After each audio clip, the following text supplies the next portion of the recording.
They didn't believe she was a captain, and that mistake cost them everything. As the automatic doors slid open, a blast of cool air from the air conditioning greeted her.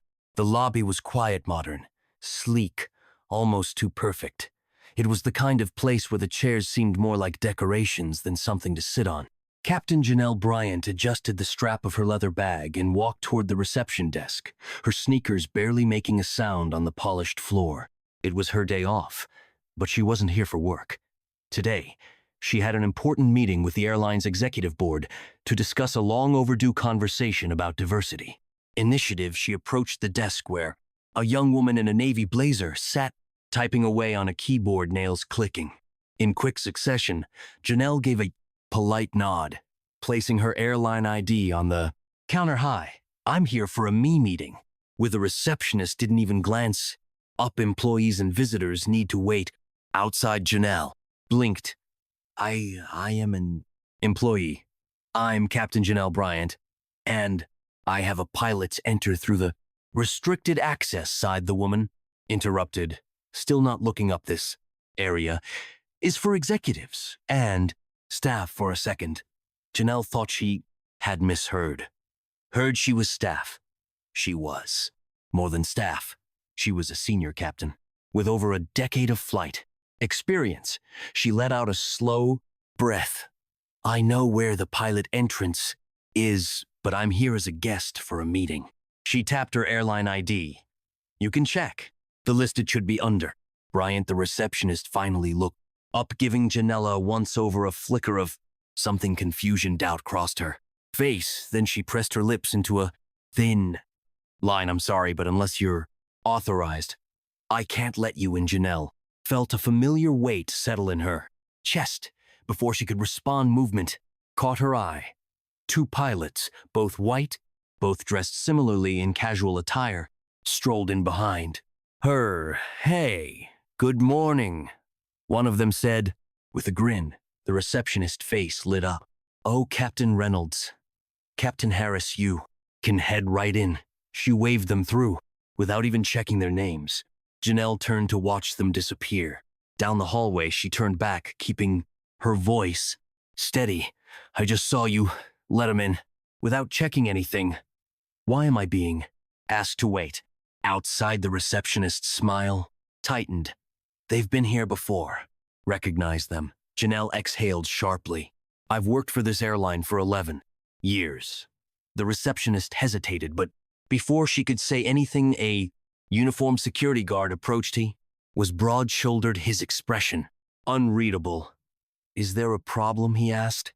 Looking directly at Janelle, she could feel it, the way the air in the room changed, the way people in the lobby were suddenly paying attention but pretending not to. The security guard's presence wasn't a question. It was a warning. Janelle set her jaw. "No problem at all. I'm just trying to get to my meeting, ma'am." The guard said, "If you don't have the right clearance, I'm going to have to ask you to step outside." Her fingers curled around the strap of her bag. Every muscle in her body screamed at her to walk away, to let it go, but she was tired of letting it go. She locked eyes with the receptionist. "Check the list." The woman hesitated, then sighed dramatically before typing something into her computer. A beat past another. Then, just like that, her face shifted, eyes widening slightly. Janelle could see at the moment the receptionist realized she had made a mistake. She cleared her throat. "Oh, I see you here." Janelle waited. "You can go." In no apology, no acknowledgement, just a begrudging admission that she had been telling the truth all along. Janelle held her gaze for a moment, longer, then grabbed her ID off the counter and walked through the doors without another word. But something inside her had shifted. She had spent years dealing with moments like this, the quiet slights, the questioning of her credentials, the subtle ways people made it clear she didn't belong. But this time, it wasn't going to be another moment she just walked away from, because this time she had proof, and this time she wasn't letting it slide. Janelle sat in the meeting room, her fingers lightly tapping the smooth surface of the table. The airline Executives droned on about commitment to diversity, but she wasn't really listening. Her mind kept replaying the moment at the front desk. The look on that receptionist's face when she realized her mistake, the way the security guard had immediately assumed she was the problem. It wasn't new, it never was. She glanced at the window, her reflection staring back at her, her crisp navy blazer, the gold wings pinned to her chest, the same uniform that had made her a target of doubt more times than she could count. Janelle had been flying for over a decade. Long before that, she had fought for every inch of space she occupied in this industry. She thought back to flight school. "Are you sure you're in the right class?" an instructor had asked her on her first day. The room had erupted in laughter, but she hadn't been laughing. Then there was the first time she walked into a cockpit as a co-pilot. The captain, an older white man, had done a double take. "Did you just graduate? You look a little green." She had been flying for 4 years at that point, and it didn't stop after she became a captain. If anything, it got worse. Passengers would second-guess her. Authority flight attendants would assume she was a junior crew member. Gate agents would ask if she was lost while she was walking to her own aircraft. Janelle had kept her head down, worked twice as hard, let the comments slide, but she never forgot, and she had been keeping track. She had a folder, years of notes, emails recorded, conversations, incidents, complaints, proof the time she was passed over for a promotion, only to see it given to a pilot with less experience. The time a colleague casually joked, "They're only keeping you around so they can put you on the website." The time an executive at a company dinner called her the diversity hire to her face. She had smiled through it all, but she remembered every single one, and now she wasn't just remembering, she was about to do something about it, because what happened today wasn't just another moment. It was the last straw. Janelle kept her expression neutral throughout the meeting, nodding at the right moment, jotting down notes when expected, but inside, her thoughts were spinning. The executive spoke in broad, polished phrases, building a culture of inclusivity, expanding opportunities, creating a welcoming environment, words that meant nothing when the reality was sitting right in front of them. Her phone vibrated quietly. In her pocket, a text from another pilot she trusted just heard what happened at the front desk. "Unreal. You? Okay." She inhaled, slowly tapping out a response. "I'm done letting this slide," because that's what it had always been, letting things slide, letting people assume, letting them question, letting them doubt her, while she proved herself over and over again. But today was different. She had proof: the front desk security footage, the flight log showing how few black women captains the airline actually employed, the reports from other pilots who had quietly shared their own experiences with her. This wasn't just about her. She opened her email and pulled up the draft she had been working on for months, a formal complaint outlining systemic discrimination within the airline, names, dates, incidents. She had hesitated before, unsure of the consequences, but not anymore. Her finger hovered over the send button, then she pressed it. Later that night, she sat in her apartment scrolling through the responses. Some were quick, automated acknowledgments, others were immediate attempts to dismiss her concerns. "We take all allegations seriously, but we regret that you feel this way. If you'd like to discuss this privately." They weren't taking her seriously. She stared at the emails, jaw tightening. They thought this would just disappear, that she would walk away like so many others before her. She picked up her phone and made a call.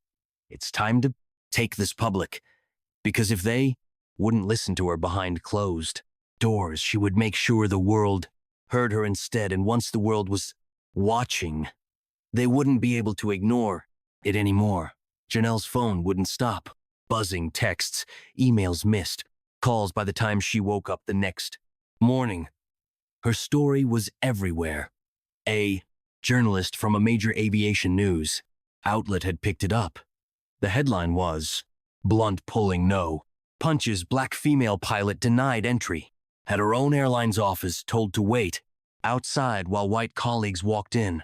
She hadn't even had time to process the impact before her inbox exploded. Other pilots, some still employed, some long gone, started reaching out. This happened to me too. I was pushed out after I complained. I have proof.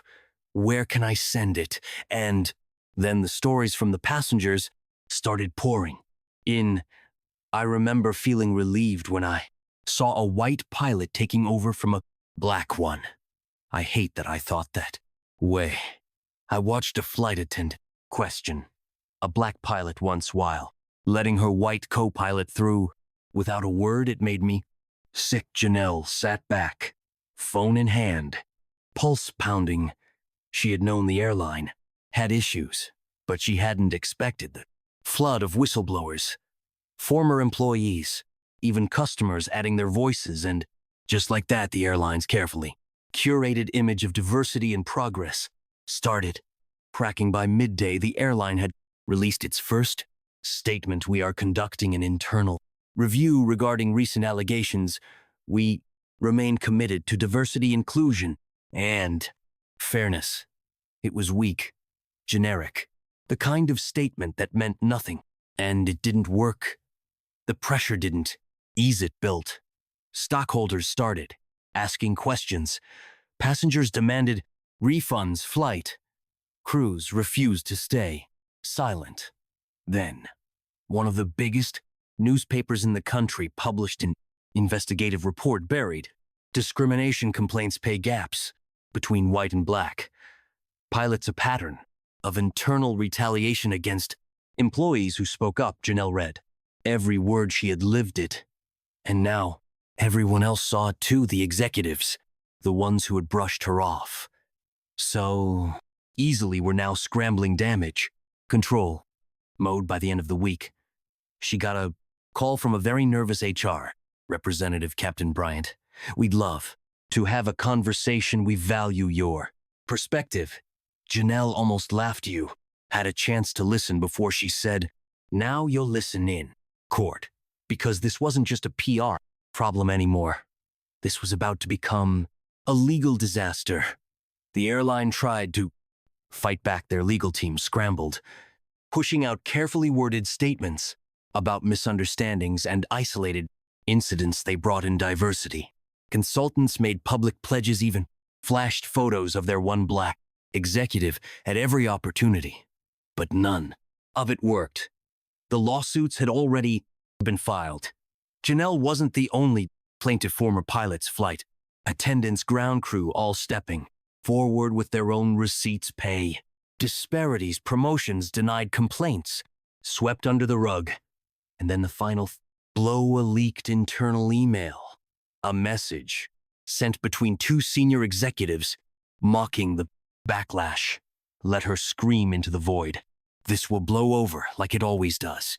It didn't. The email went viral. News anchors dissected every word. Social media erupted. Stock prices tanked. Corporate sponsors pulled out. Passengers canceled flights. And then one morning, the CEO, the same man who had ignored Janelle's complaints for years, resigned, effective immediately. But it was too late. Airline reputation was already in free fall. One by one, investors started cutting ties. The company's board tried to restructure, but the damage was too deep. Months later, the inevitable happened, a headline that sent shock waves through the aviation industry. Major U.S. airline files for bankruptcy. Amid discrimination scandal, the company that had once dismissed Janelle tried to silence her, erase her, was now gone. But she wasn't done. Yet she hadn't fought for this, just to watch another airline repeat the same mistakes. She had bigger plans. Janelle stood at the front of the conference hall, scanning the room. The faces looking back at her weren't just black. They were Latina, Asian, indigenous men and women, young and old. Some were fresh out of flight school, eyes full of hope. Others had been in the industry for years, carrying the same battle scars she did. She took a deep breath and smiled. I spent years believing that if I just kept my head down, worked twice, as hard and proved myself over and over, again, things would change. She let the words settle before continuing, but I learned the hard way that silence doesn't fix broken systems, and that when one of us speaks up, we give others the courage to do the same. A murmur of agreement rippled through the crowd. This wasn't just a speech. It was the launch of something bigger with the money from the lawsuit, settlement, and the support of other pilots. Janelle had co-founded an aviation diversity initiative, not a PR stunt, not a corporate checklist, a real program, one that provided scholarships, mentorships, and legal protection for underrepresented pilots, one that held airlines accountable, one that made sure no black pilot would ever have to fight to be seen as worthy. She looked out at the crowd faces filled with determination, hope, and power. We didn't just bring down an airline, she said. We changed the entire industry, and we're just getting started. The applause was deafening. For the first time in a long while, Janelle felt something she had never truly allowed herself to believe in, but not just justice, but real lasting change. How many times have you seen injustice and thought, that's just the way things are? That's what they count on, that we'll let it go, that we'll move on.